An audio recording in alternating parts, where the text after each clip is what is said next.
Garida Laiba Helping Hands Group HHG Academy da Warden oina mathau tawriba Sagolsem Lenin chahi kuntaruk apokpa Sagolsem inaubagi Mishi Chingnaningai oi Manipur lenga ki mari leinaba authority singna athubada mihat asigi langla langjin puthokduna mara leibasing ain gi oiba matik saba dandi pigadabani hairi Leikhidraba Warden Sagolsem Lenin Thobal District ki Hairo Kendra gi manung chanba Leirongthel Pitradagini Academy asigi authority na ngarang ayuk pung 8 minute nifu mangaram tabada Academy asigi campus ta thauri yalaga siramle haina pau pirakpani hairi Mishi asigi matangda GAC against the suspicious death of Sagolsem Lenin Sindunangasi Yairipo Kaithelda Sagolsem Lenin gi Mishi Chingnaningai oi mara leibasing dandi PU haina wakat mifam famduna khongjang changsinkhre JAC gi convener Sagolsem gambirna fongdorakpada Mishi asi yamna Chingnaningai oi School gi mai kai dagi ngarang ayuk laikai gi mioi amada phone tawraktuna Lenin thauri yalaga siramle haina pau pirakhi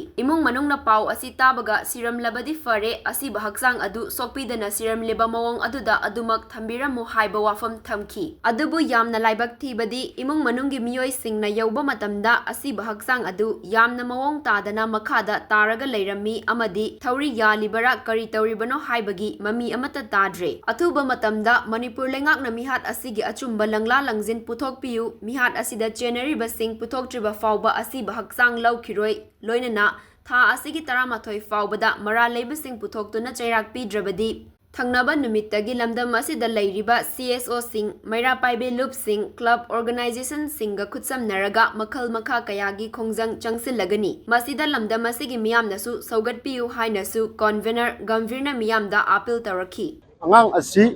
gari dalaiba hai sai ji academic ta wardel oina pujaraga madu apikpa chemong khaduna imung manu pujaraga yamna chamne hingjaba angang amani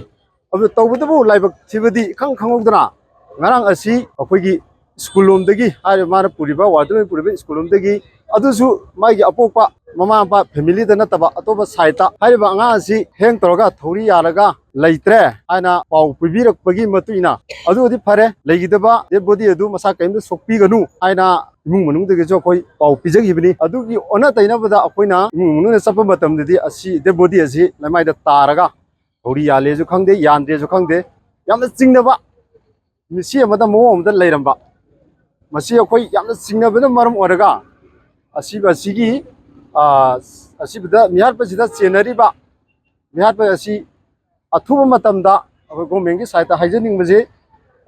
lakliba date 11 gi manungda puthoktragadi mihar pa si puthoktragadi akoi manipur da leiriba CSO sing mayamji mara pai mayam kusamnaraga akan mongda makhan makha kayagi agitation tawrakani haibji sakagi puning chingchari ado aroibada akoina GAC lepiba hirep haragadi akoi mihar pa si puthoktiba dead body logjaroi amadi akoi gi dead 11 ji manung bongda puthoktragadi akoi ngasai mamang da haigiba maina akoi Manipur da leba CSO sing kangu mara paibi makha kayagi khongjang changjilaga habse media gi mating loroga asi wai asi khadang thamjage